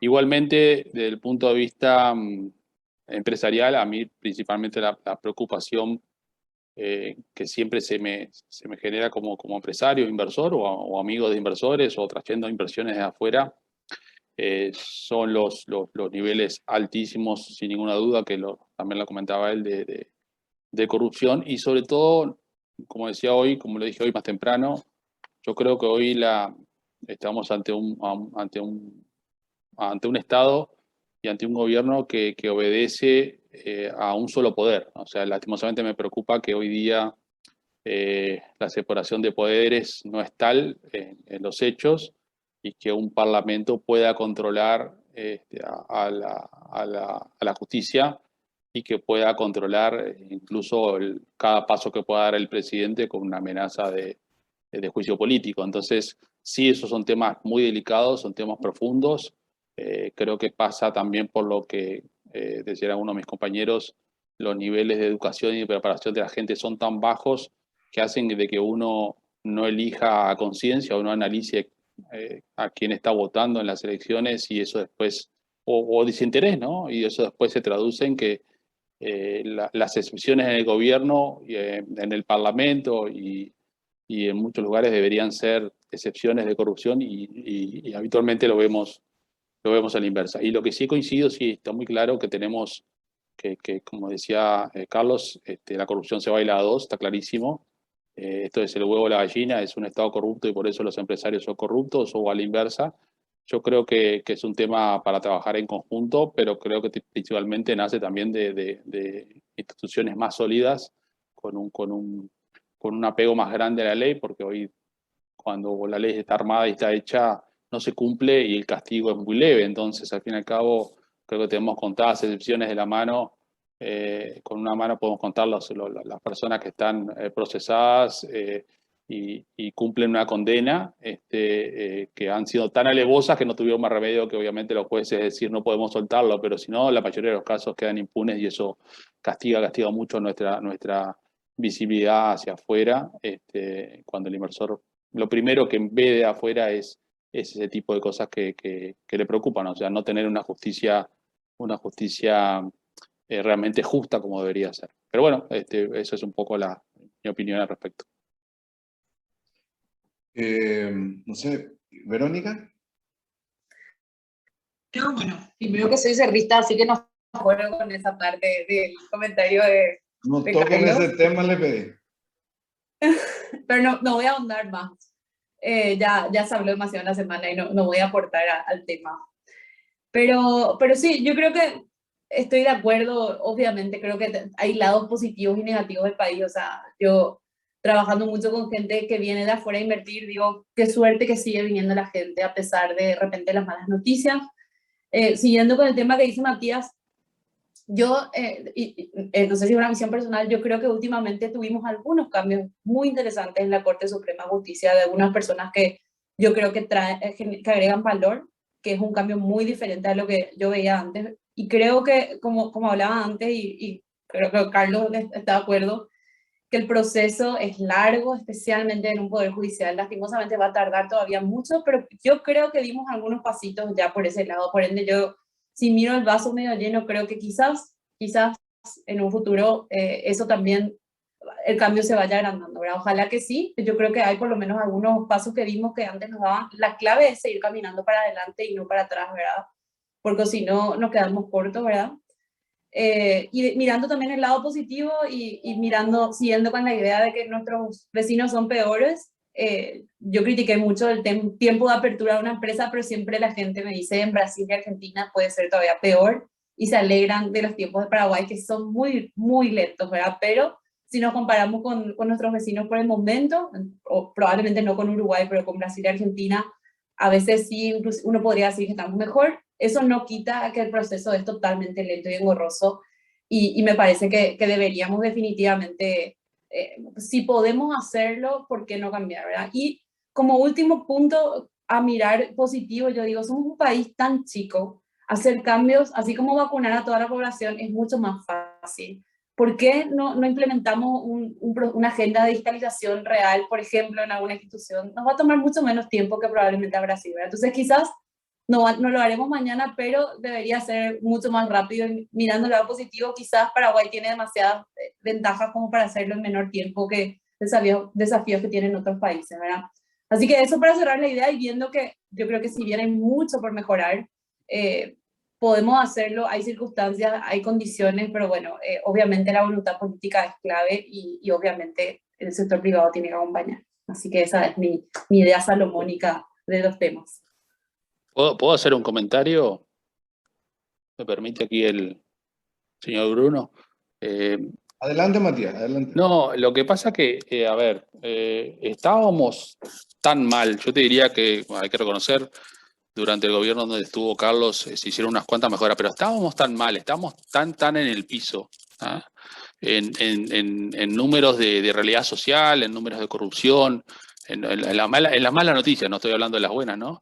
Que avanzar pasos cuando estamos muy mal es fácil, ¿no? O sea, cuando salir de una pobreza de 40%, yo no te digo que sea muy sencillo, pero estamos tan atrasados que dar esos pasos son fáciles. El tema es que igual, si nos medimos a hoy, estamos muy mal. O sea, ¿estábamos peor? Sí, estábamos peor. ¿Avanzamos? Sí, avanzamos. Pero a este ritmo, yo lo quiero dejar a mis hijos. Yo, a pesar de mi acento rioplatense, nací en Asunción, me crié en Uruguay, hace 20 años que vivo acá. Quiero dejarle al país y a mis hijos un país más justo, un país menos corrupto, un país que no te señalen cuando viajas a una parte del mundo y le digas, ¿dónde estás, Paraguay? Ah, me acuerdo de tal cosa. Ah, tal. O sea, y todo por lo general no sean las buenas noticias. Entonces, vamos muy lento. Hay que apretar el acelerador. Cada gobierno que uno vota dice, pues le voy a dar confianza y va a apretar el acelerador que corresponde. Y por alguna razón se quedan en el tiempo, llamarle gobierno, llamarle parlamentarios, quienes tienen la lapicera. Simplemente eso quería comentar, disculpa la intromisión. Adelante. Y no sé si Tomás tiene algo que comentar. Tengo un comentario cortito, pese a la censura con el tema futbolístico. Quería hacer dos comentarios.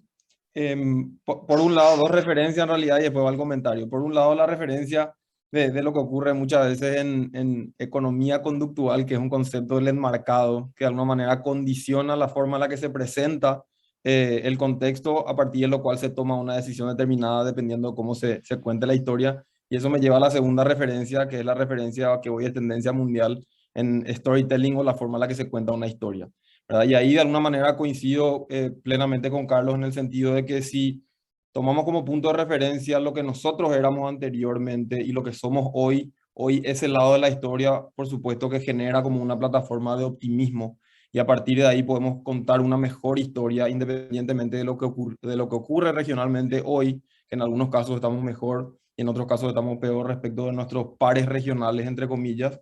Creo que a partir de ahí, si plantamos esa plataforma y miramos, tenemos una perspectiva de anteriormente qué estaba ocurriendo y el análisis que hacemos es de alguna manera introspectivo.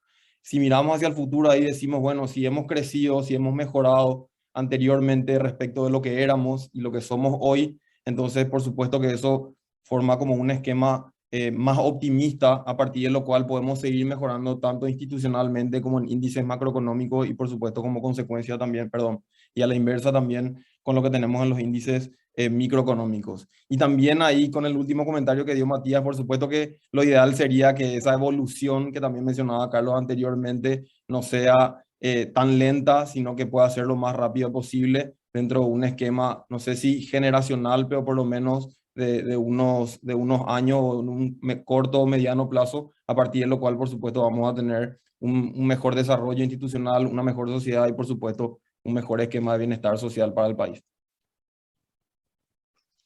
Bueno, Yo Carlos. no me puedo comentar a mí mismo, ¿verdad? Entonces no me voy a contradecir ni me voy a criticar a mí mismo. Solamente voy a rescatar una frase de Matías, la voy a adaptar. Que es más fácil cuando las pobrezas son, cuando la pobreza es elevada, es fácil dar los pasos agigantados y ir reduciendo, ¿cierto? Lo dijiste con todo el respeto con lo que cuesta. Pero yo siempre hago el análisis contrario justamente, para mostrar un poco la importancia de la institucionalidad y de lo difícil que es avanzar, porque cuesta avanzar. Y cómo podés perderlo de la noche a la mañana. Ese sí podés perder rápidamente, toda la cuestión institucional. Y hablemos simplemente de una de las perlas, entre comillas, de América Latina, Venezuela. Venezuela era uno de los países más ricos de la región.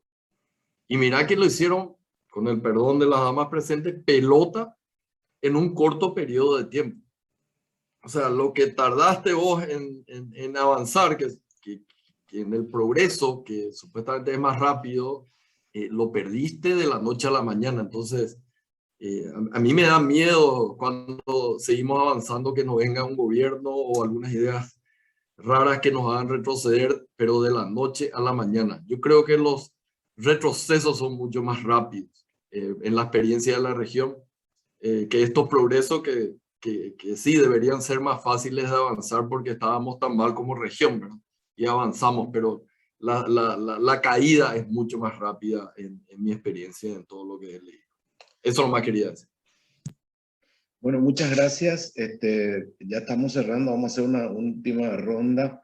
Les recuerdo que vamos a enviar por Classroom a los correos y también en el chat. Vamos a alzar los videos de los 8 paneles y del 6 al 13 de septiembre alzaríamos el cuestionario, que sería de selección múltiple y deberían hacer un 70% para tener los certificados. Vamos a hacer una última ronda y después le pediríamos a José Molina por el ID y Alfonso Velázquez por USAID que den el cierre, como es el cierre de las 8 sesiones del seminario. Entonces, ahora dice, para Verónica, ¿hay algún método para utilizar para mejorar el plazo para ciertas diligencias? Porque ese era el problema acá. A Verónica también, el paternalismo estatal es bueno para generar un ambiente económico de crecimiento. Para el inversionista, el paternalismo estatal para el inversionista. Y en general, la pregunta dice, ¿qué tipo de política pública se debe implementar para que la microeconomía mejore? Esas son las 3 preguntas. Si alguien tiene para responder, entonces respondemos. Verónica, evidentemente hay 2 que están dirigidas a vos. Te daría la palabra primero a Verónica y después a los que quieran dar el cierre, ¿sí? Bueno, muy breve. Yo creo que para reducir los plazos la clave es la digitalización y que desde lo que es el turno inicial de la metida de documentos y todo sea en forma digital y que nada sea manual. Y por otro lado también reduciría los plazos, sistemas como en su base, que sea ventanilla única, englobar más instituciones públicas dentro de ese trámite abreviado. Entonces con eso se reducen plazos. Y sobre el Estado paternalista, no, ¿verdad? Mi visión personal por lo menos es que en cualquier caso la limitación de los estados, de las libertades individuales es un retroceso, ¿verdad? Es un retroceso a la democracia, a la institucionalidad de la que tanto hablamos y queremos, por ende definitivamente un estado democrático, pluralista, fortalecido es la clave y de ahí fortalecer aún más, ¿verdad? Definitivamente no retroceso a un estado paternalista. Esas son las 2 preguntas por mi lado. La siguiente es de economista, así que obviamente no voy a responder esa pregunta teniendo acá 2 personas que pueden hacerlo muy bien. Le damos la palabra a Wildo, que levantó la mano y él es economista. Adelante. Ya, bueno, primero por la pregunta que todos hacen de por qué la macro no llega a la micro. Ahí, insisto de vuelta, hay un tema importante con el tema de la informalidad.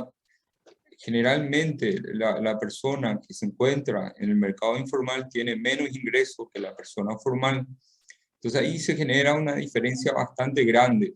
Y aparte, otra cosa que pasa en general, la persona que se encuentra en el mercado informal tiene menos años de educación, entonces su retorno por cada trabajo que hace es mucho menor que una persona formal. Y ahí se genera esa discrepancia en el que la gente no ve cuando la economía crece. ¿Por qué? Porque al final los beneficios de una economía que crece se materializa mucho más potentemente en la economía formal que en la economía informal. Entonces, para que la macro llegue a la micro, tenemos que formalizar la economía. Ese es un tema súper importante que está ahí. Y lo otro también, creo que por ahí dio vuelta y también justamente Carlos estaba mencionando, Ricardo Hausmann, en una de esas columnas que escriben en Project Syndicate, me recordaba todos los problemas que tuvo Venezuela y siempre menciona ese tipo de situaciones en las que en un día se puede ir todo a la vez, vamos a decirle. Y de hecho eso también se nota en uno de los gráficos que mostré, en el que se notaba evidentemente cómo la mayor estabilidad política indicaba mayor Estado de Derecho, y entonces podía suponer, o sea, causalidad no implica lo otro, pero mayor crecimiento económico, eso más que nada. ¿Alguien más quería, Tomás? ¿Tenés algo que decir para cerrar? Yo también voy a hacer el disclaimer, como hizo Vero, no soy economista ni mucho menos, pero sí me gustaría dar un comentario sobre la pregunta de la política pública en relación con lo que dijo Wildo, que es el tema de la informalidad, que como todos sabemos, tanto de manera nominal con los números que maneja hoy nuestra economía subterránea, como también la percepción de alguna manera que tenemos de lo que está ocurriendo a nivel informal en Paraguay. A partir de ahí es como que se genera un esquema de preguntas de cómo podríamos mejorar la situación, y creo que podría llegar a ser por lo menos un enfoque o una forma de tratar de generar una posible solución, sería tratar de reducir los costos de que los informales se vuelvan formales, ¿verdad? En algún momento, no sé si, creo, estoy casi seguro que se había hecho un estudio de alguna manera con cifras de cuánto realmente le cuesta a una persona, a un empleado y por supuesto al empleador también, pero por el lado del empleador, digamos que teóricamente es más fácil, y digo más fácil porque es el inversionista, no porque sea menos costoso, pero que realmente el informal pase a ser formal, cuánto realmente cuesta, y a partir de ahí, cuando tenemos esa cifra específica de cuánto realmente cuesta, qué es lo que podemos hacer para reducir ese costo, y a partir de ahí, por ende, tratar de reducir también la brecha y tratar de abarcar un porcentaje más grande de la población, con lo cual, por supuesto, vamos a tener como una sinergia más dinámica entre los números o los indicadores positivos macroeconómicos que pueden repercutir después a esa brecha que tenemos realmente con la microeconomía, que creo que por ahí fue la pregunta. Solamente ese comentario. Bueno, ¿alguien más? No sé si Matías o Carlos quieren hacer... Matías, no. Carlos, ¿querés hacer un cierre del algo que se quedó en el tintero? No, yo creo que hay mucho por debatir, necesitamos otras 2 horas o más para esto, pero quería aprovechar ya mis palabras finales, primero para mencionar que ha sido un placer tener a los colegas panelistas y agradecer nuevamente a USAID y al Instituto de Desarrollo por la oportunidad de estar acá y felicitarle, ¿verdad? Porque este tipo de iniciativa no es fácil acá en nuestro país, pero ayuda a la parte educativa y ayuda a construir instituciones más fuertes a futuro. Muchas gracias, Carlos. Bueno, como les venía diciendo, este seminario, este es el octavo encuentro. Vamos a tener un cierre, así que le doy la palabra al doctor José Molina, que haría el cierre por el IDE, y seguidamente después a Alfonso Velázquez. Adelante, José. Bueno, muchísimas gracias a todos los panelistas, muchas gracias a Alfonso en representación de USAID y a todos los participantes. Realmente, cuando uno mira el objetivo del desarrollo, es que las personas vivan mejor. Y en este contexto, el Estado de Derecho es casi un fin y un medio. Las personas no pueden vivir bien si no tienen seguridad jurídica, si no siente que va a estar protegido por la justicia. Eso básicamente es parte de ese concepto de vivir bien. Pero también las personas para vivir bien necesitan alimentación, trabajo, salud, educación, Y eso requiere un entorno productivo donde el Estado de Derecho es un componente muy importante. Entonces ahí tiene un elemento de medio. Es tan central esta relación entre el desarrollo y el Estado de Derecho que nos llama la atención a veces que no se lo discuta en forma integral con más frecuencia.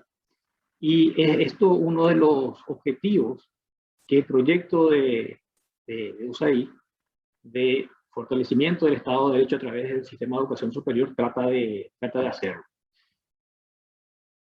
Y en fortalecer este Estado de Derecho, fortalecer su conexión con el desarrollo, hay muchísimas sinergias que se pueden hacer, que se pueden explotar y que todavía no están explotadas. Sinergias, algunas que son más obvias que otras. Y lo que se trata de hacer es darle un rol más protagónico también al sistema de educación superior en Paraguay, en este rol de pensar, de discutir, de explorar, y en el explorar basado en evidencia, que es realmente la forma en que uno puede discutir ideas, puede discutir hipótesis, pero después quedaría para el proceso de validación hacer un proceso más lento, más riguroso de validación de qué evidencia respaldan estas ideas que se pueden ir confrontando. Y ahí el sistema de educación superior tiene mucho que aportar. Tiene mucho que aportar a través principalmente de la investigación, que es uno de los pilares. Tiene que aportar también a través de la extensión, que es un elemento de cómo la investigación soluciona problemas prácticos en la sociedad, y también, lógicamente, formando a los actores que van a ser los protagonistas del fortalecimiento del Estado de Derecho en nuestro país. Y este panel que cierra el ciclo, yo creo que ejemplificó muy bien estas posibles sinergias, estas posibles propuestas. Es un panel de muy alto nivel. Creo que si repasamos nuevamente cómo se ha conformado este panel de cierre, dos abogados, un abogado, una abogada, un empresario que viene de la parte también de negocios y de gestión, y dos economistas. Y dentro del perfil de los abogados, Verónica, que trabaja en la interacción de los negocios, de las finanzas y el derecho. Tomás, que uno de los que está propulsando este diálogo entre el derecho y la economía para mutuo beneficio interdisciplinar. Matías, que viene de la gestión de los negocios, pero también con un rol gremial, donde desde los negocios se preocupaba por el desarrollo. Fue presidente del Pacto Global Paraguay, que trata de impulsar la agenda de desarrollo sostenible desde el sector empresarial en el país. Y dos economistas que tienen investigaciones, publicaciones, una vida académica activa, una vida de políticas públicas también en bancos centrales, una formación académica bastante sólida. Carlos, que estuvo por un organismo internacional viviendo en Washington, había dos organismos internacionales, el Banco Mundial y el Fondo. Por el Fondo fue el representante del Fondo en Brasil. Pudo ver desde un organismo internacional cómo funciona, cómo se gestiona un país bastante interesante dentro de nuestra región, y que también tuvo una experiencia gubernamental, lo cual es importante también porque este elemento que, como bien lo decía Tomás, el framing, o sea, el enmarcado de la discusión, hay veces que tiene mucha importancia. ¿Y cuál es mejor enfatizar la mitad del vaso que está vacía o la mitad del vaso que está lleno. Bueno, tal vez necesitamos ambos elementos como incentivos. Si enfatizamos que todo va bien porque está lleno, tal vez perdamos el incentivo de acelerar los procesos de reforma que todos queremos para poder vivir mejor. Pero también una pregunta que yo me hacía cuando estaba en el gobierno, que me llamaba la atención, que siempre uno escuchaba el lado negativo, y decía, las políticas públicas tal vez tengan un rol pedagógico también. ¿Y qué pasaría? Yo le hacía esto a amigos periodistas. ¿Qué pasaría si ustedes, la prensa, sí que destacan solamente lo negativo, porque eso es ellos creen que eso es su término de referencia, si esta misma pedagogía los llevan a sus familias y le tratan de educar a sus hijos señalándoles todo lo que hacen mal? Y lo que hace bien, tenían que haber hecho bien más únicamente. ¿Qué clases de ciudadanos estarían formando? Yo creo que estarían formando ciudadanos con muy poca iniciativa, con mucha inseguridad, con muy poca capacidad de emprender. Entonces, se requiere un balance, que creo que fue un valor agregado dentro de esta ponencia de la perspectiva de Carlos, también para generar incentivos de ver que se puede mejorar, que ver, construir sobre lo que funciona, identificar lo que no funciona y ver cómo podemos acelerar estos procesos. Y dentro de este panel de tan alto nivel y con ideas muy interesantes y complementarias, uno de los elementos centrales es, tal vez deberíamos encarar una agenda de investigación, de análisis más interdisciplinaria de cómo fortalecer el Estado de Derecho en nuestro país. Ver cómo herramientas de gestión, de economía, pueden fortalecer ese funcionamiento del sector justicia, y cómo también podemos ver que en parte queremos acelerar los procesos económicos para generar más empleo, más ingresos, para vivir mejor. Estamos conscientes de que si pagamos menos intereses y si tenemos una carga financiera menor, que es lo que implica un grado de inversión, lo vamos a hacer. Pero a veces nos empantanamos. Yo reconozco que en el equipo económico, que estuvimos 5 años compartiendo con Carlos Fernández, nunca nos planteamos, siempre creímos lo que nos decían las calificadoras, que nuestro estado de inversión es un elemento central. Si uno se pone a pensar, yo me puse a pensar esto con más detenimiento después de salir del gobierno, y en realidad no tiene mucho sentido, porque el Estado de Derecho que realmente importa para tener el grado de inversión no es la justicia paraguaya, sino es la justicia de Estados Unidos. Y sin embargo, yo creo que es un elemento más político, el de conseguir ese grado de inversión, que a veces no lo dimensionamos, el impacto que pueda tener. El mercado lo dimensiona más rápido que las calificadoras. El mercado nos paga los bonos como si tenemos grado de inversión. Sin embargo, estamos atascados con las calificadoras, que yo creo que es más por un elemento de gestión que otra cosa. Pero eso no significa que todo va bien, significa que hay mucho todavía que mejorar, y ese balance es un balance que, antes que ciencia, es un arte, pero sí queda, es un elemento central de que hay que poner bien el acelerador para catalizar los cambios, para que la gente viva mejor, pero hay que enfatizar que se puede avanzar, que estamos avanzando, y que es importante aprender de lo que funciona y extender eso que funciona. Y en eso todas las disciplinas deberían aportar, y la investigación cumple un rol central, que es parte importante dentro de esta agenda de trabajo que USAID está impulsando en Paraguay a través de este programa que el Instituto de Desarrollo está coordinando con 8 instituciones aliadas de Paraguay, 4 instituciones de educación superior, 4 centros de entrenamiento del sector de justicia, y con el apoyo de 2 universidades de primer nivel, la Universidad de Harvard y la Universidad de Notre Dame de Estados Unidos. Muchísimas gracias nuevamente, y ha sido un placer poder escucharlos. Gracias, José. Alfonso, tus palabras de cierre, por favor. Sí, muchísimas gracias, Bruno. Muy buenas noches para todos nuevamente. Mis saludos al director académico del Instituto de Desarrollo, José Molinas, y a todos los panelistas, en particular a Carlos Fernández. Le tengo mucho aprecio, a Verónica, bueno, a todos, a Tomás y a Wildo, y a Matías, con quienes trabajamos cuando estaba en Pacto Global como dirigente.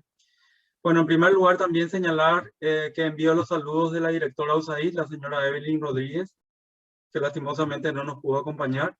Ustedes saben que la USAID es la Agencia de los Estados Unidos para el Desarrollo Internacional y que tiene más de 60 años. En realidad, este año cumplimos 60 años de cooperación en Paraguay. 60 años donde apostamos a apoyar a los paraguayos en áreas tan diversas como las de infraestructura, construcción de rutas, construcción de escuelas, reformas electorales, etcétera, etcétera. Hoy en día la USAID tiene como principal estrategia el de contribuir con los paraguayos a la lucha contra la corrupción. Creemos que la corrupción es el principal obstáculo para el desarrollo del país y dentro de esta lucha el rol que juega la vigencia del Estado de Derecho es clave. La vigencia del Estado de Derecho entendida como bien lo define Naciones Unidas en aquel estado aspiracional donde las personas, las instituciones y entidades públicas y privadas, incluidas el propio Estado, están sometidas a las leyes. Y estas leyes se cumplen y se aplican con independencia y con respeto a los principios internacionales de los derechos humanos. Por eso yo celebro que a través del Instituto de Desarrollo USAID pueda posibilitar estos espacios de discusión, porque consideramos que la construcción de ese Estado de Derecho no se da solamente a través de un esfuerzo aislado, no solamente a través de las instituciones públicas, se da a través de un esfuerzo conjunto. Y el sector académico, en este caso el sector de la educación superior como lo representa el Instituto de Desarrollo en esta ocasión, es clave para fomentar este tipo de discusión, este tipo de diálogos, que pueda plasmarse en reformas o en propuestas de reformas. Y no necesariamente reformas legales, porque creo que se habló ya mucho que a veces se utiliza la reforma legal como un fetiche, cuando en realidad lo que interesa es la aplicación y la efectividad de esta reforma. Entonces, simplemente manifestar la importancia de estas discusiones. Hoy cerramos un ciclo de 8 charlas que constituyen este seminario sobre Estado de Derecho. La calidad de los expositores, los panelistas de hoy, realmente apasionante las ponencias y las discusiones.